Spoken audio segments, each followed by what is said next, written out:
Visited.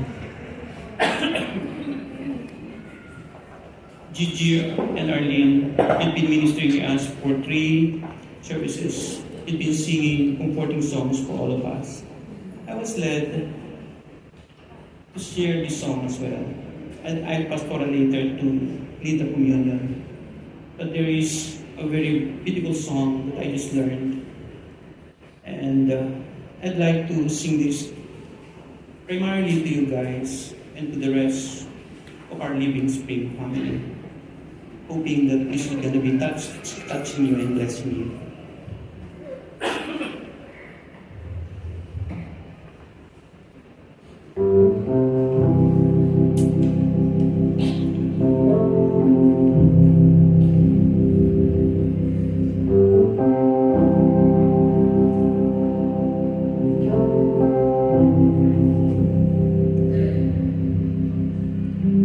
I face a mountain that I will never face before. That's why I'm calling on you, Lord. I know it's been a while, but Lord, please hear my prayer. I need you like I never had before. Sometimes it takes a mountain. Sometimes a troubled sea.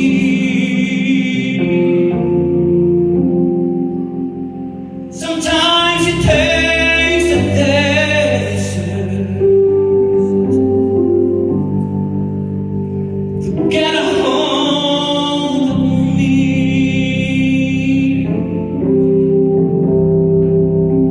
Your love is so much stronger than whatever troubles me.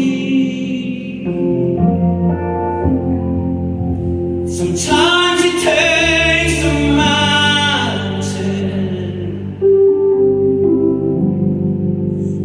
to trust you and believe.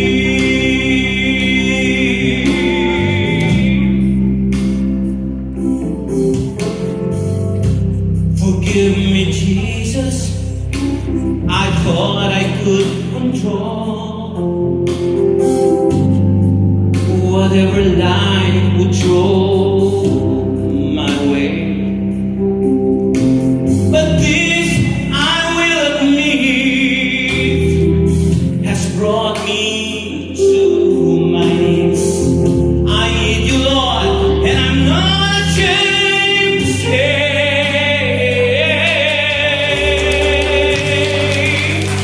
sometimes it takes a mountain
I'm so blessed. Thank you, Pastor Arlene, for sharing to us a very inspiring messages since Wednesday night, yesterday, and then today. Have you realized that in the past 3 weeks since our church camp, the church is experiencing revival, and I believe with all of my heart that God is just preparing us for greater things. Amen. Hallelujah. Hallelujah. Hallelujah. The task is really huge in front of us. We still have a lot of kababayans who have not yet known the Lord. And God has given us this church. God has given us very inspiring speakers to really equip us so that we could continue the task that He has for us. Amen. I'd like to request the council to come and assist me in our communion.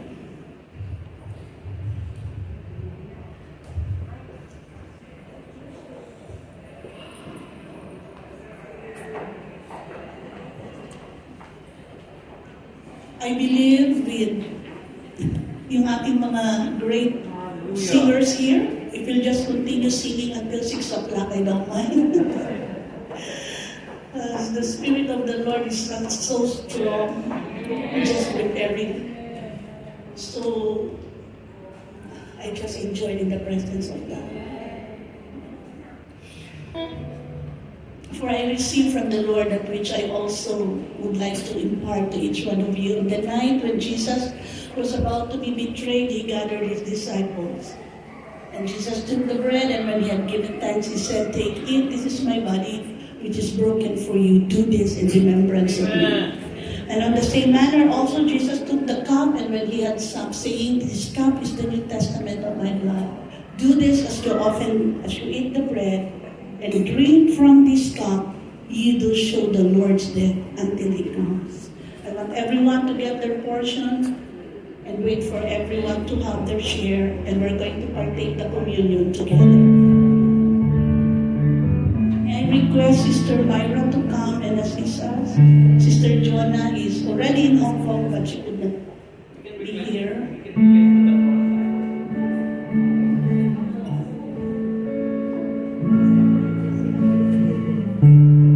Sister Evelyn had her holiday yesterday.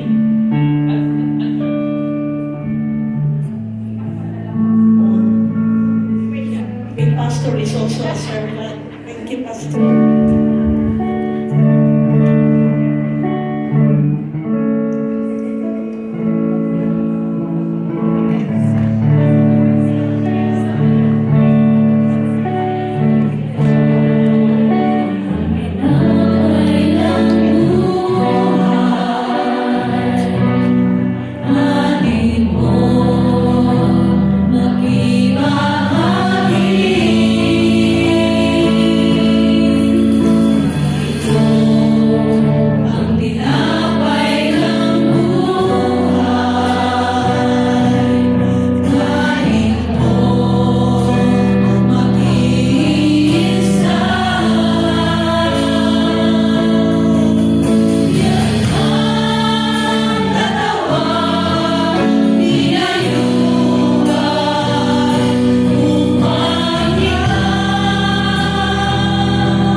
Thank you so much, O God, for this privilege, O Lord, to partake these elements, O Lord, a symbol of your broken body, O God.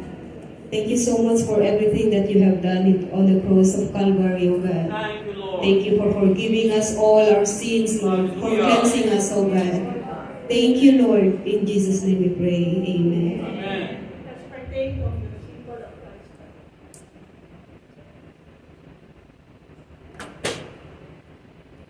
I'd like to request Sister Tucci to pray for the symbol of Christ. Thank you, Lord. Thank you for this cup, oh God, as we drink it. Lord, thank you because you are the one, oh God, who refresh us, who cleanse us. Lord, thank you for saving us, oh God. As we drink this cup, Lord, we can receive a complete healing. Those who have sicknesses, they are healed in the mighty name of Jesus. Those who drink it, they will be restored in the name of Jesus. Thank you, Lord, for dying on the cross because of our sins.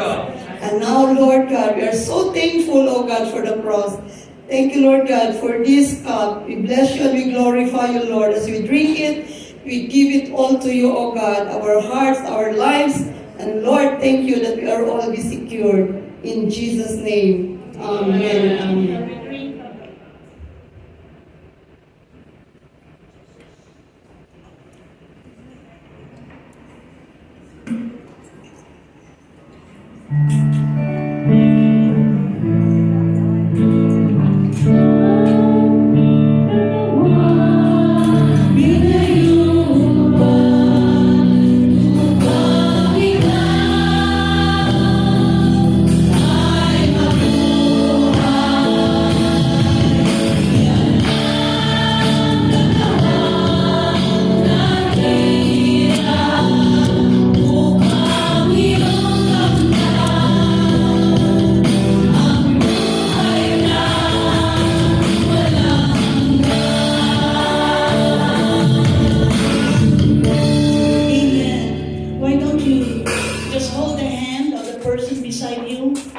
Just two by two and begin to pray. Lift that person to the Lord. Hallelujah.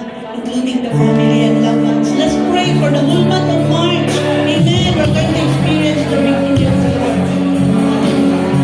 Oh, Ragaya Shande. Lord, thank you so much for the privilege, Lord, as your children, oh God. We will be victorious, oh God, throughout this month, Lord. We will be protected, oh God. Hallelujah, hallelujah. Oh, there is going to be breakthrough, Lord, in the name of Jesus. Lord, hallelujah, as we were able to partake of the Holy Communion, oh God, we declare that our sins are being forgiven and that we will be strengthened in the mighty name of Jesus. And whatever needs your people have, Lord, you are going to meet us in the point of our needs. You are a loving God. You are a victorious Savior. Hallelujah. And this is all what we pray. Hallelujah. This is all what we pray. In the name of Jesus. In the name of Jesus. And all the people of God shout.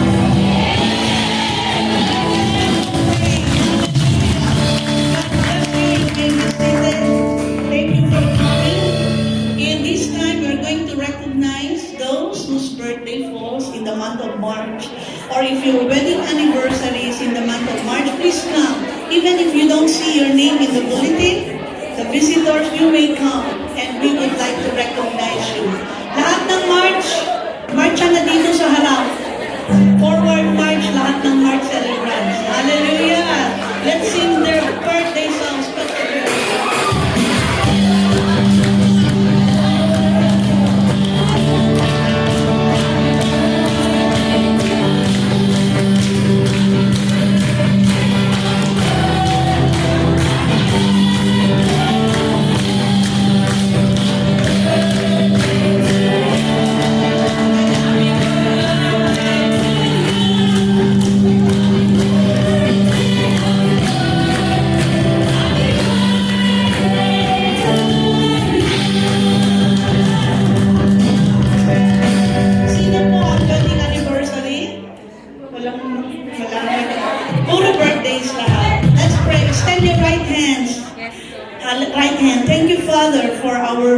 brother and sisters, Lord, that will be celebrating their birthday sometime this month.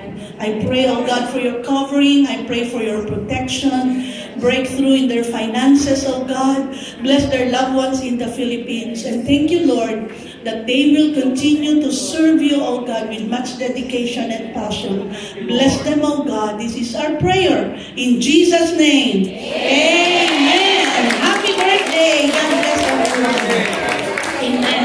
Every first Sunday of the month, we are also cheerfully. Masaya ba tayong lahat ngayon? So let us give our agape offering. Hallelujah. For God loves a cheerful giver. Amen. As our worship team will sing. Okay. Sige po, let's give our agape offering.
And be sure to shake the hands of our visitors. Visitors, I want you to wave your hands.